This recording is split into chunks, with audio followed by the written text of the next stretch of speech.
Hello everyone and welcome to the next topic on verbal logic, that is assumption. So when we talk about verbal logic as a module, we have talked about what are syllogs, what exactly is an argument. We have seen premise and conclusion, and going forward we'll also get into parajumbles, parasummary, odd sentence parajumbles as well. But before going into that, as I was discussing earlier, that assumption is that hidden link between the premise and the conclusion. And assumption based questions, basically students tend to find it very difficult or tricky, I would say sometimes, and they tend to answer the option incorrectly. There can be various reasons, and the reason obviously is not only practice, there can be the comprehension issues or the understanding issues as well. So let's talk about the basic concept of assumptions. And when I talk about assumption based questions, if I talk about any of the competitive examination in any of the domain or an area, you will get questions based on assumption. And when, let's say, I'll talk about CAT as such, और अगर मैं CAT के ऊपर बात करूंगा, so in CAT you will also get questions in reading comprehension, maybe not in the form of directly assumption based questions, but there will be questions like, out of the following option, which of the following option is the underlying assumption why author is talking about this particular conclusion, and why even author is talking about, or why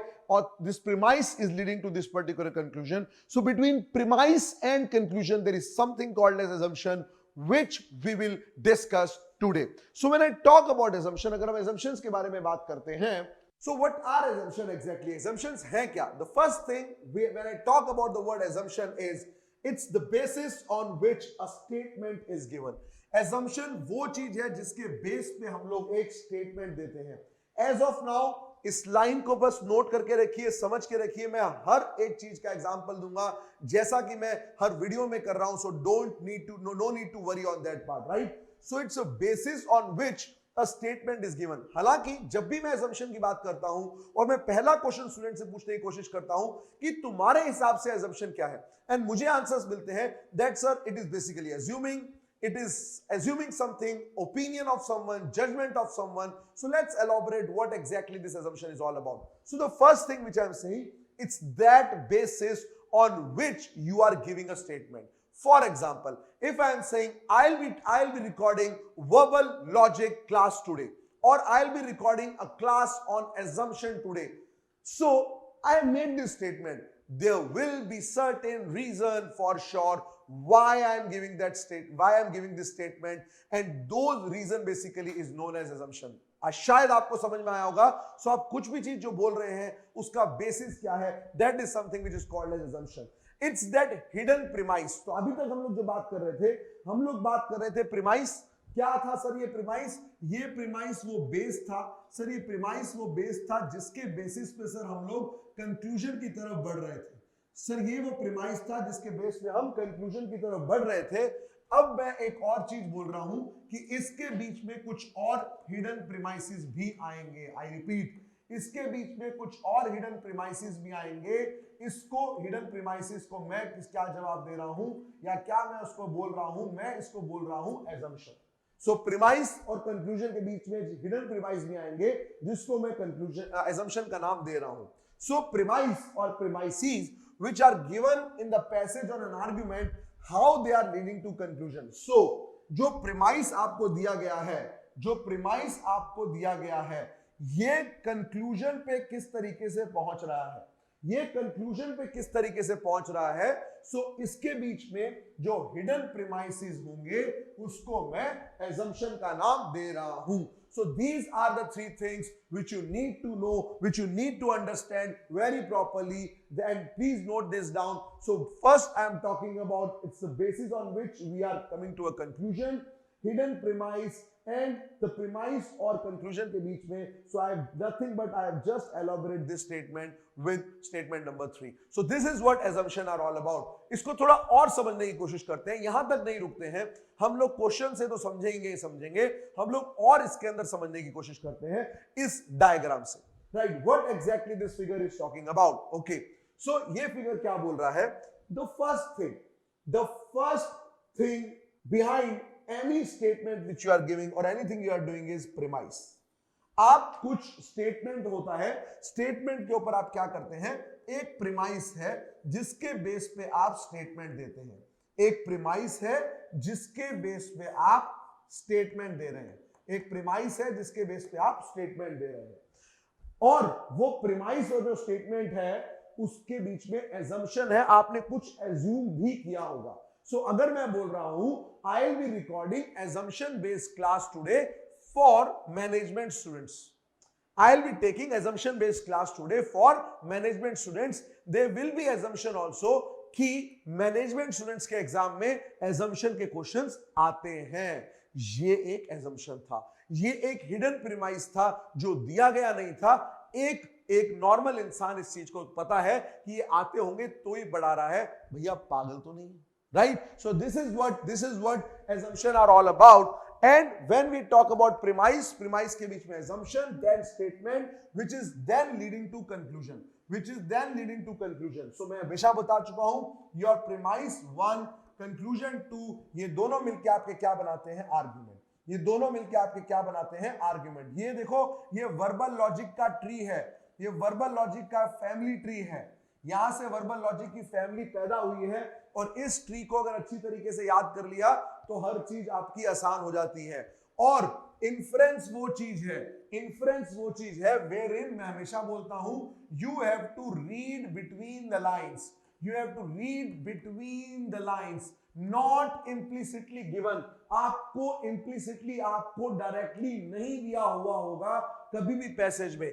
Inference is something which is not directly given in the passage or an argument, and आपको समझना पड़ेगा, and that is something which is called as inference. और यही आपके RC के questions हैं।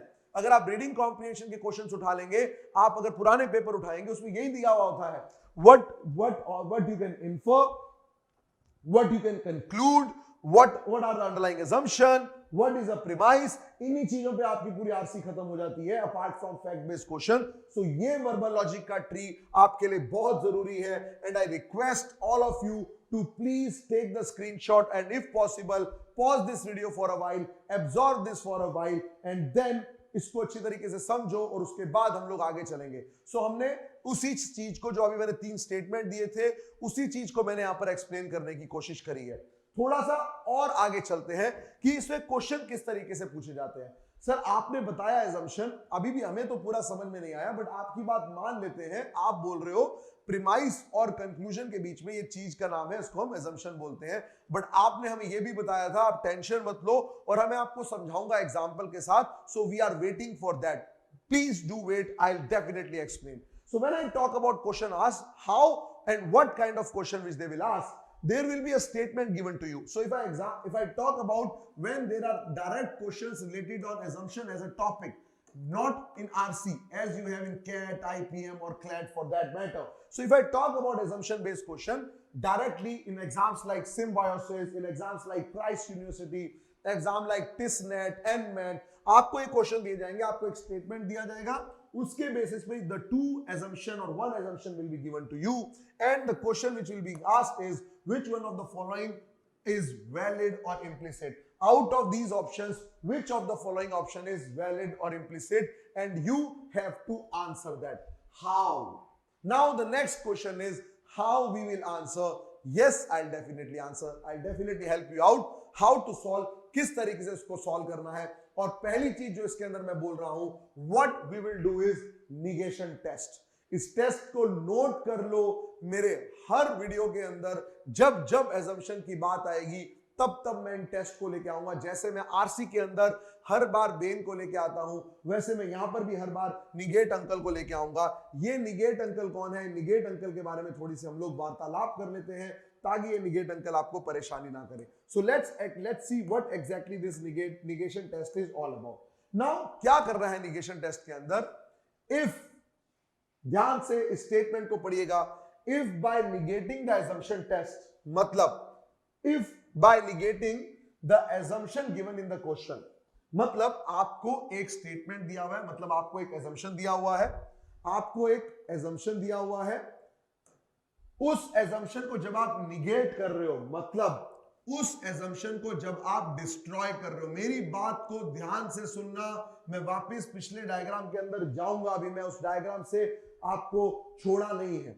So if by negating the assumption, अगर मैं एजम्पशन, जो क्वेश्चन में एजम्पशन दिया हुआ है, मतलब मैं कुछ इस बारे में बात कर रहा हूं, इनकी बात कर रहा हूं, अगर आप इनको निगेट कर रहे हो, मतलब अगर आप इनको डिस्ट्रॉय कर रहे हो, आपको एक स्टेटमेंट दे रखा है, आपको उसको डिस्ट्रॉय करना है, मतलब आपको उसको उल्टा करना है। If by negating the assumption given in the question, it is not affecting your statement, मतलब ये, अगर आपने इस assumption जो आपको दिया हुआ है, आपने इसको डिस्ट्रॉय कर दिया। डिस्ट्रॉय कैसे करना है मैं बताऊंगा। अगर आपने इसको डिस्ट्रॉय कर दिया और डिस्ट्रॉय करने से आपके स्टेटमेंट पे कोई असर नहीं पड़ रहा है, आई रिपीट, आपने इस assumption को डिस्ट्रॉय किया, इसको डिस्ट्रॉय करने से आपके स्टेटमेंट पे अगर कोई असर नहीं पड़ रहा है तो ये वैलिड एजम्पशन नहीं है। अगर डिस्ट्रॉय करने से मेरे स्टेटमेंट पे कोई असर नहीं पड़ रहा है तो वो वैलिड एजम्पशन नहीं है, और अगर डिस्ट्रॉय करने से मेरा स्टेटमेंट भी डिस्ट्रॉय हो जा रहा है तो वो वैलिड एजम्पशन होगा। And this is what I have written, quickly note this down, I am repeating it again, if by negating the assumption given in the question it is not affecting your statement in the question, then it is not a valid assumption, और अगर वो effect कर देगा तब वो valid assumption होगा। Sir ये कहानी आपने क्या लाई, क्यों लाई, हमें बिल्कुल समझ ना आई। Quickly go to this diagram once, let's go to this diagram once। अब मैं क्या समझा रहा हूं, let's assume this triangle is a building, let's assume this triangle is a building, इस ट्रायंगल को मैं बिल्डिंग मान देता हूं, ठीक है। और ये बिल्डिंग बेसिकली क्या है, ये बिल्डिंग एक स्टेटमेंट है। लेट्स सपोज ये ट्रायंगल एक बिल्डिंग है और इस बिल्डिंग को मैं क्या बोल रहा हूं, हमारी भाषा में ये बिल्डिंग एक स्टेटमेंट है, ठीक है। बिल्डिंग किसमें खड़ी होती है, there is a base. Building किसमें खड़ी होती है, there is a base, right.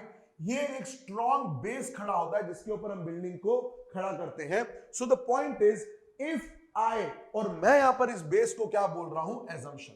मैं यहां पर इस बेस को क्या बोल रहा हूं, एजम्पशन, ठीक है।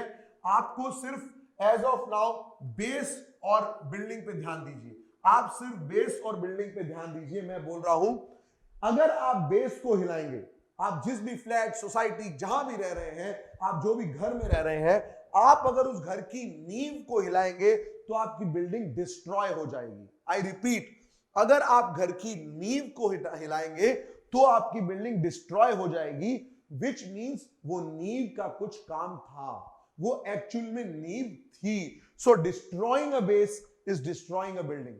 इसी तरीके से अगर एजम्पशन निगेट करने से बेस को डिस्ट्रॉय किया, एजम्पशन को डिस्ट्रॉय किया, एजम्पशन को डिस्ट्रॉय करने से आपका स्टेटमेंट भी डिस्ट्रॉय हो जा रहा है, तो मतलब वो एजम्पशन काम का था। और अगर आपने एजम्पशन को डिस्ट्रॉय किया, आपके स्टेटमेंट पे कोई असर नहीं पड़ा, तो मतलब उस बेस या एजम्पशन की कोई वैल्यू नहीं थी, right. So this is what assumption is all about. Now quickly let us solve one test, let's solve one test, let's take an example.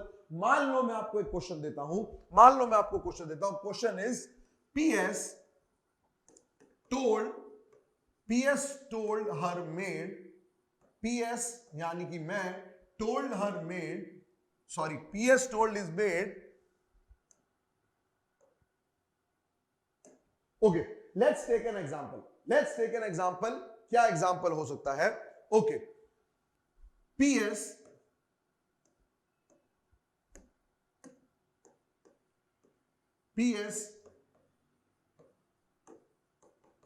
told his maid to buy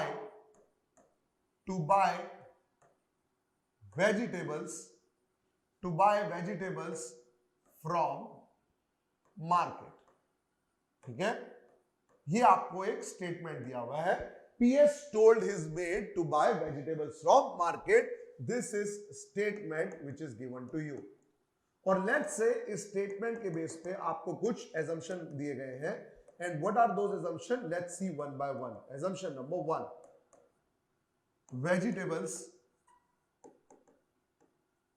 are not available at home. Second, there are or second option can be there is party at PS home. Third, PS is lazy. Fourth, PS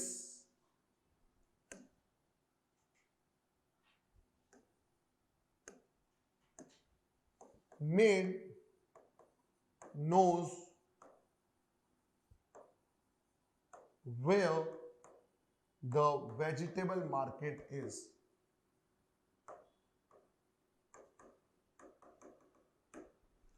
Fifth is maid knows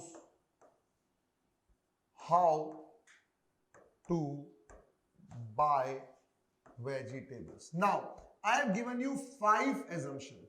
I have given you 5 assumptions here, right? On the basis of one question, and you need to find out which one of the following are valid, is or are valid assumption. और मैंने क्या बोला था, assumption destroy होने से मेरा statement destroy हो जाना चाहिए, तभी वो valid assumption होगा. Let's see one by one. मैं negation test करूंगा, मैं destroy करूंगा, ठीक है? Okay, let's start. Let's start. कैसे हम लोग negation test करेंगे? Let's start. Vegetables are available at home. मैंने क्या बोला था? मैं negation करूंगा. Vegetables are available at home. Vegetables घर में हैं. इससे मेरे स्टेटमेंट में कुछ फर्क पड़ रहा है? इससे मेरे स्टेटमेंट में कुछ फर्क पड़ रहा है? बिल्कुल नहीं पड़ रहा. वेजिटेबल्स घर पे हैं या नहीं है, मैं मेड को बोल सकता हूं वेजिटेबल लेके आ, बिकॉज शायद 2 दिन बाद मेरे घर में पार्टी है, शायद मेरे घर में उतनी वेजिटेबल्स नहीं है जितनी मुझे चाहिए, शायद जो वेजिटेबल्स घर पे हैं दैट इज समथिंग जो मेरी इच्छा नहीं है खाने की, so I can still tell my maid to go and buy vegetable, so it's not destroying my statement. So first is not a valid assumption. Assumption number 2, let's destroy. There is no party. There is no party at home. Party है या नहीं है? कुछ और भी हो सकता है. हो सकता है श्राद्ध हो सकता है हम लोग गैदरिंग कर रहे हो नॉर्मली, हो सकता है there is a festival. I don't know. So my second option again is not a valid assumption. Third, PS is active. Third option is PS is active. PS is lazy or active doesn't matter at all. Still PS can tell his maid to buy vegetables from market. Not a valid assumption. Option number 4, maid doesn't know. Maid doesn't know. Maid को नहीं पता है where the vegetable market is. अगर maid को नहीं पता है vegetable market कहां है, तो why PS is telling maid to go and buy vegetables from market? उसको पता ही नहीं है. अब ये मत बोल देना सर वो गूगल कर सकती है, कैमरा कर सकती है, या फिर सर आजकल तो वो गूगल मैप्स आ गए हैं. नहीं, वो नहीं बोल रहे हैं हम लोग, ठीक है? So maid doesn't know where the vegetable market is, तो मैं पागल तो नहीं हूं मेड को बोलूंगा. मेड डजंट नो, मेड को नहीं पता है कि वेजिटेबल खरीदते कैसे हैं. अगर नहीं पता है तो मैं भेज क्यों रहा हूं मेड को? अब ये मत बोलना सर सीख लेगी, जितना प्रैक्टिस करेगी तब सीखेगी, ऐसा कुछ मत बोलना, फालतू आंसर्स मत देना. सो ये दोनों मेरे स्टेटमेंट को डिस्ट्रॉय कर रहे हैं, ये दोनों मेरे स्टेटमेंट को डिस्ट्रॉय कर रहे हैं. और एजम्पशन के अंदर it is something which is said कि एक लॉजिकल इंसान जब वो स्टेटमेंट दे रहा है, there would be hidden assumption और वो hidden premises, और ये वो 2 hidden premises हैं कि भैया एक तो उसको मार्केट नहीं पता तो मैं पागल तो हूं नहीं भेजूंगा, और दूसरी चीज उसको पता नहीं है अगर वेजिटेबल लेनी कैसी है, तो why am I telling her to go and buy vegetable from market? And that's why the top three ones are not the valid assumption and the last 2 ones are valid assumption. I hope आपको समझ में आया होगा, और अगर नहीं आया ये वाला क्वेश्चन, अगर कहीं डाउट है तो after this video do write in the comment section below. But अभी वीडियो सुनते रहिएगा, and as I am solving few of the questions and I will try by the end of this particular session we will at least understand the basic concept and you will start solving what exactly the assumptions are. So let's talk about some of the statements here. enjoy your challenges and advertisement of a Coke brand. एक Coke brand है जो बोलता है enjoy your challenges. A statement which is given, enjoy your challenges. That's what a Coke brand is doing. ठीक है? Next, what we are saying is assumption. So there are two assumption which is given and आपसे option से पूछा गया है whether assumption 1 is valid or implicit or second is implicit or both are valid या none is valid. ठीक है? ये चार ऑप्शंस आपको दिए हुए हैं. Let's go to the options one by one and let's see the statement first of all. Enjoy your challenge advertisement of a Coke brand. हम क्या करेंगे? हम करेंगे सर डिस्ट्रॉय टेस्ट, जिसको आप निगेशन टेस्ट बोल रहे हो. ठीक है? Let's see. People don't wish to enjoy challenges. People don't wish to enjoy challenges. People wish or they don't. People wish or they don't. इससे इसको फर्क पड़ रहा है क्या? एडवर्टाइजमेंट को एडवर्टाइजमेंट दे दिया, एडवर्टाइजमेंट दे दिया. अब एडवर्टाइजमेंट देने के बाद that's not a hidden premise. Why? Because it is not destroying this. Enjoy your challenges. People enjoy करते हैं या नहीं करते, पीपल विश टू एंजॉय और नॉट, दैट्स ओके. एडवर्टाइजमेंट ने तो एडवर्टाइजमेंट दे दिया. ठीक है? 2. There are people who are willing to buy a Coke. There are people who are not willing to buy a Coke. There are people who are not willing to buy a Coke. How does it matter to the statement? They are just advertising. They are just advertising. Whether people are willing to buy a Coke or not, I don't know. So that's again not affecting my statement at all. And the answer is option number D, which is neither. Again, देख लो दोनों मैंने जिस तरीके से destroy किया है. अगर कुछ भी दिक्कत है, so please you can get in touch with me on WhatsApp, Telegram. जहां जहां आप हैं वहां पर मैं भी हूं. Let's go to the second option. I mean the second question. Let's go to the second question. Okay, here we go. PS advise employee work hard to get promoted. मैंने एम्प्लॉय को एडवाइस किया कि ज्यादा काम करो अगर तुम्हें promotion चाहिए तो. Right? Let's see the option assumption.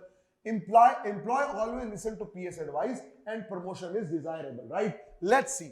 Employee always listen to PS advice. Employee हमेशा सुनता है या नहीं सुनता है? इससे मेरे स्टेटमेंट में फर्क पड़ेगा क्या? हमेशा. अगर यहां पर लिखा होता employee या employees they don't listen to PS advice. भैया जब वो तेरी एडवाइस सुनते ही नहीं है तो दे क्यों रहा है? जब वो तेरी एडवाइस सुनते ही नहीं है तो दे क्यों रहा है? अगर यहां पर डोंट होता देन मैं फिर भी बोल सकता था, ये मेरा वैलिड असम्पशन हो जाता. बट यहां पर क्या लिखा हुआ है? Employ always listen. हमेशा सुनते हैं, कभी कभार सुनते हैं, उससे कोई फर्क नहीं पड़ता है. So my assumption a invalid. Second, promotion is not desirable.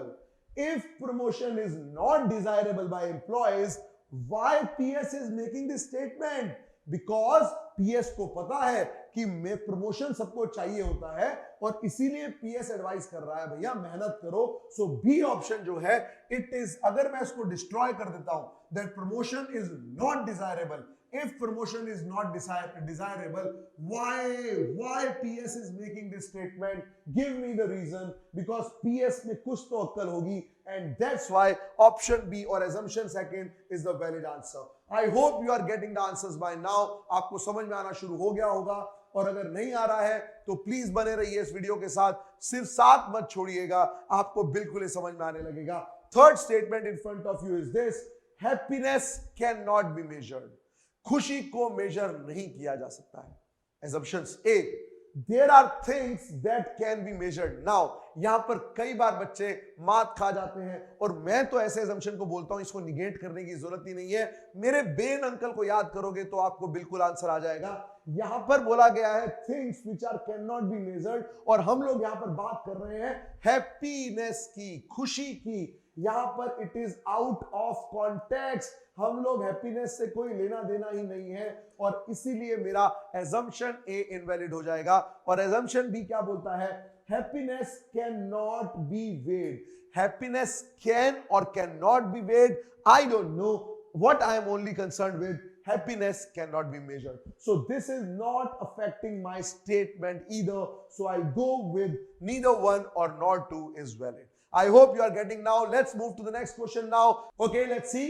Red tomatoes are better in quality than any other tomato, सबसे अच्छे टोमेटो लाल टोमेटो। अब ये मत बोल देना सर लाल के अलावा हरे ही तो आते हैं और क्या होते हैं, तुम्हें नहीं पता, ऑरेंज भी हो सकते हैं, ग्रीन भी हो सकते हैं, येलो भी हो सकते हैं, रेड हो सकते हैं, तुम फालतू बात नहीं करोगे बिकॉज यहां पर सिर्फ रेड और ग्रीन की बात लिखी हुई है। So red tomatoes are better in quality than other tomato. Let's see then any other tomato, let's see the assumption red tomatoes should be preferred over any other tomato. वो क्या बोल रहा है, इसको निगेट करते हैं, red tomatoes should not be preferred over any other tomato. If red tomato should not be preferred over any other tomato, then why I am making this statement that they are better in quality? If you are saying they should not be preferred, तो हम ये statement क्यों मार रहे हैं कि वो अच्छी क्वालिटी के लिए? मत लो।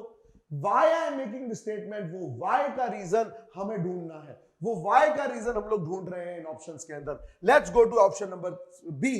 Green tomatoes should be bought. Green tomatoes should be bought. If green tomatoes should be bought, अगर हम लोग बात कर रहे हैं, if I am saying green tomatoes should be bought, so ले लो, वो लिए जाने चाहिए नहीं लेने चाहिए। यहां पर लिखा हुआ है any other tomato they are better, from any other tomato they are better, उनको आप प्रेफर दे सकते हो, जो हमने पहले ऑप्शन के अंदर बोला। यहां अगर इसको मैं निगेट कर देता हूं, green tomato should be bought, हाँ ले सकते हो, कोई दिक्कत नहीं है, प्रेफर करना है तो इसको करो, बट अगर रेड टोमेटो नहीं है तो क्या करोगे, लेना पड़ेगा ना।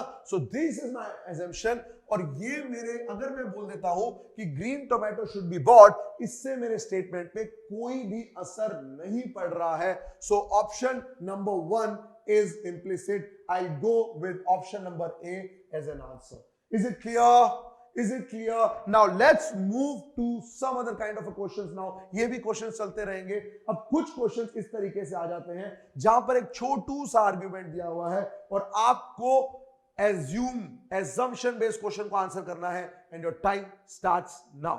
Take 2 minutes and solve. A special quota court has sentenced to death to all the 3 persons who are convicted in the bomb blast case of 2003. There was a bomb blast case in 2003 and 3 लोग जो convicted थे। What do you mean by the one convicted? There are 2 things, convicted and acquittal.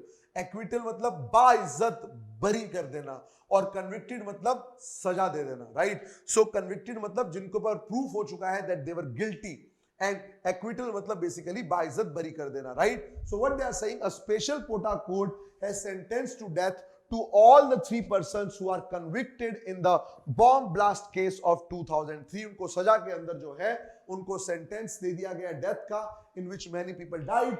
Which of the following is an assumption? इनमें से कौन सा assumption है? By the way, जब 5th option none of these हो तो थोड़ा रिस्क कम लेना चाहिए, but let's see. अभी तो हमें सॉल्व करना जरूरी है। Let's see. The 3 convicts are found guilty. The 3 convicts are found guilty. इसको उल्टा करते हैं, जो 3 convicts हैं वो guilty नहीं है, जो 3 convicts हैं वो guilty नहीं है। पहली बात, यहां पर convict की बात हो चुकी है, यहां पर ऑलरेडी बोल दिया गया है they are convicted. So the 3 convicts are found guilty or not guilty, they are still the convicts.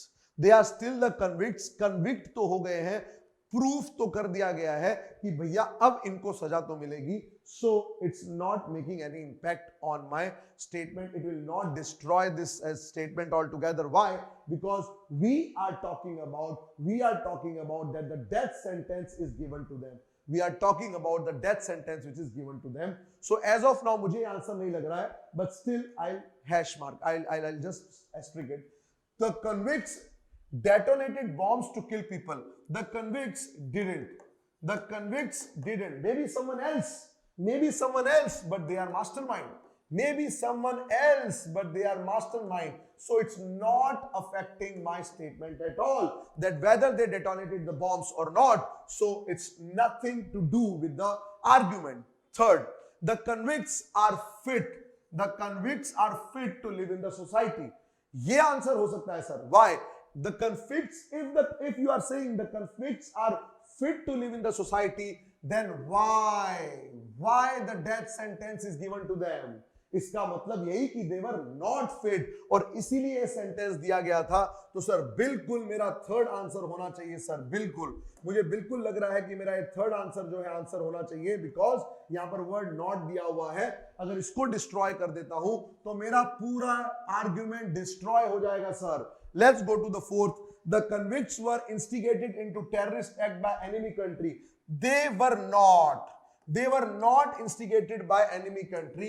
Probably they themselves were very much, into this. They themselves were motivated. Probably someone from our own country, our own in the sense, terrorists जो जिन्होंने किया है, their own country might have instigated them. So we don't have any answer related to that. Doesn't affect my statement at all. So hence, third option is the right answer for this. I'll go with option number C as an answer. If you think I'm going too fast in this particular video or solving these questions, please pause, आप यहां पर pause करके वापस सुन सकते हैं, because ये video lectures आपके साथ ही रहने वाले हैं और मैं लाइव क्लासेस के अंदर इन बारे में बात करूंगा। सो कहीं पर टेंशन मत लीजिएगा, right. So let's continue with the next question. What exactly is this next question all about? Before going to the options, I request everyone कि आप पहले खुद सॉल्व करने की कोशिश कीजिए, फिर मैं जो है आपको ऑप्शंस दिखाऊंगा। The government had not declared many parts of the state as drought hit to help farmers get loans. So वो क्या बोल रहा है? गवर्नमेंट ने had not declared many parts of the state. एक स्टेट है, उसके अंदर काफी पार्ट को गवर्नमेंट ने many part of the state had drought hit to help farmers get loans. उन्होंने डिक्लेयर नहीं किया जो फार्मर्स को हेल्प करता लोन लेने के लिए। Which of the following is an assumption implicit in the given statement? Let's go to the four options one by one. The farmers want their area to be declared drought hit. The farmers don't want. The farmers don't want their area to be declared drought hit. So if the farmer we are talking about don't want their area, government ने declare नहीं किया है, government ने नहीं declare किया है, सो ये मेरा एक आंसर हो सकता है। Why? Because if the farmer don't want, then दिक्कत कहां पर है? अगर फार्मर डोंट वांट तो दिक्कत कहां पर है? ये मेरा आंसर हो सकता है। Let's go to option number B. Farmers in the state need loans. Farmer in the state they don't need loans. Guys now tell me between A and B what should be the answer. आगे भी चलते हैं।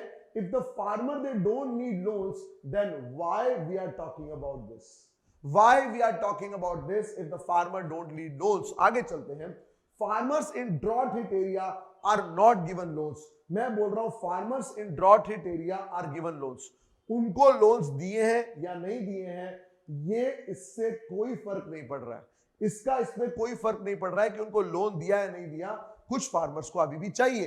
सो it's not affecting my statement at all.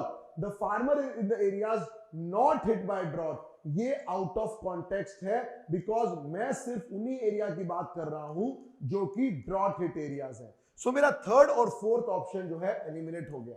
मेरा third और fourth option eliminate हो गया। All I am left with two option, which is option number 1 and option number 2। इनको negate करते हैं। The farmers they don't want, again बोल रहा हूं, the farmers they don't want their area to be declared drought hit. Farmers in the state they don't need loans. Now understand, in the first option we are talking about a particular area. In the first option we are talking about a particular area. Passage is talking about many parts of the state. Passage is talking about many part of the state, and the second is talking about farmer in the state they don't need loans. If they don't need loans, then why we are even talking about this? If they don't need loans, why we are talking about this, that they have not declared? So hence option number B is the right answer. I hope it is clear to you guys. I hope it is clear. देख लो एक बार फटाफट और फिर next question पे चलते हैं। And the next question on your screen is this. Okay, let's see. A big retail store was attacked by vegetable vendors in Amritsar. This was a case long time back. So I think the retail chain Walmart I think came and वहां से ये पूरा effect आना शुरू हो गया था। So a big retail store was attacked by vegetable vendors in Amritsar. Assumption 1. The store hasn't. The store has not affected the livelihood. If the store has not affected the livelihood of vegetable vendors, why? पागल तो नहीं है? मैंने क्या बोला था? There should be a logical reasoning. Why they went ahead and attacked? Why they went ahead and attacked? Because उनको livelihood पे effect पड़ा था इसीलिए. So this can be my answer. Second, the store is built in thickly populated areas, not affecting my statement. Whether it is there in the thickly or thinly populated areas, it is not affecting my statement at all, because all I am saying is that it was attacked. The second option is not even talking about attacking at all, and hence assumption number 1 is implicit. Very easy, the easiest of them all, whatever we have discussed as of now. Let's go to the next question now. Next question, quickly. Please switch off the mobile phones while you are in the theater. A notice outside the theater. Theatre के बाद एक notice लिखा हुआ है कि आप जब अंदर जा रहे हैं तो अपने मोबाइल फोन कृपया करके शांति करके ऑफ कर दीजिए. Assumption 1. Every viewer who enters a theater keep mobile phones. Whether every viewer keeps it or not, I don't care. Whether every viewer keeps it or not, I don't care. Even if the 10 or 20% of the viewer keeps, I still have notice for them. So it's not affecting my statement at all. Assumption 2. Switched on mobile phones might distract the performers. So अगर आपने mobile phone on किया हुआ है, it might distract the performers and there might be the reason, इसीलिए उन्होंने बोला होगा. The word is might. अगर इस might की जगह will लिखा होता, अगर इस might की जगह will लिखा होता कि वो परफॉर्मर्स को इम्पैक्ट करेंगे, तो शायद मैं आंसर मार्क नहीं करता. There may be some other reasons also, but the point is यहां पर माइट लिखा हुआ है, इसलिए I will go with assumption number 2 as the answer. Right? Let's move to the next. Use of breath analysis to check if the drivers are drunk has been stopped by traffic police to prevent the spread of COVID-19. मतलब अब आप drunk and drive के अंदर खुलेआम जा सकते हो, because आपको टेंशन नहीं है, बिकॉज उनको बोल दिया गया आप ये नहीं करेंगे. बिकॉज वो क्या बोल रहा है, which of the following assumption is implicit. क्यों बोला गया होगा, आपको why का रीजन, वो हिडन प्रीमाइस आपको ढूंढना है. Let's go to the options one by one. COVID-19 can be passed to traffic police only by drunken people. No, not at all. It can be passed by drunken people, could be my answer. Only passed by drunken people, not at all. COVID-19 is fatal. I am saying COVID-19 is not fatal. If it is fatal or non-fatal, still it is affecting my man. It is affecting my people. So that's why not affecting my statement at all. The traffic police does not want, the traffic police want to be infected with COVID-19. अगर तुम चाहते हो कोविड-19 से effect होना, तो तुम ये statement दे क्यों रहे हो? Which means this is my right answer. इसको निगेट करने से मेरा assumption मेरा स्टेटमेंट जो है वो डिस्ट्रॉय हो जा रहा है. वो क्या बोल रहा है? The traffic police wants to be infected with COVID-19. If the traffic police want their people to be affected, then why you are giving this? Why you are stopping the breath analyzers? So that's why third should be the right answer. Fourth, drunken driving is an offense. What should I do with this? I don't have any answer. So the only option is option number C as the right answer. So this is how assumption needs to be solved. And the last question for the video today is this on your screen. Let's start. The center has released an additional 65 crore to the state to implement the midday meal scheme in the primary and the upper primary schools in educationally backward areas for the current academic year. What center has done is additionally 65 CR दे दिया है किसको? State को. कहां पर? Primary और upper primary schools के अंदर. कहां पर? बैकवर्ड एरियाज में करंट एकेडमिक ईयर में. क्यों दिया होगा? एजम्पशन. क्यों? व्हाई? सर वो ये इलेक्शन आने वाले हैं, बाहर का ज्ञान नहीं, हमें ऑप्शंस पे ध्यान देना है, अभी इलेक्शंस वगैरह की बातें नहीं करेंगे. Let's see. Mid day meal scheme is implemented in high schools. Whether they are implemented in high schools or they are not affecting my statement. Why? Because my statement is talking about primary and upper primary. My statement is talking about primary and upper primary. This is an alien option. Option number 2, midday meal encourages children to go to school. Midday meal doesn't. Midday meal doesn't encourage. If midday meal doesn't encourage children to go to school, then why center is giving the additional 65 crore? So this can be my answer. Not sure. This can be my answer. Let's go to the next option. More than rupees 65 crore has been spent on midday meal in educationally backward areas for the current academic year. Guys, this is the conclusion. This is not the assumption. Many of you might have answered this, but this is conclusion. ये conclusion हो सकता है and ये inference भी हो सकता है. ये कंक्लूजन हो सकता है, ये इन्फरेंस भी हो सकता है, बट ये एजम्पशन नहीं होगा, बिकॉज मैं इस चीज से इस पे आ रहा हूं, मैं उसके बेस से, एजम्पशन क्या है, उस बेस से स्टेटमेंट में आना, और ये डिड्यूस कर रहा है fourth option. So this is my conclusion और inference. So this can't be my answer.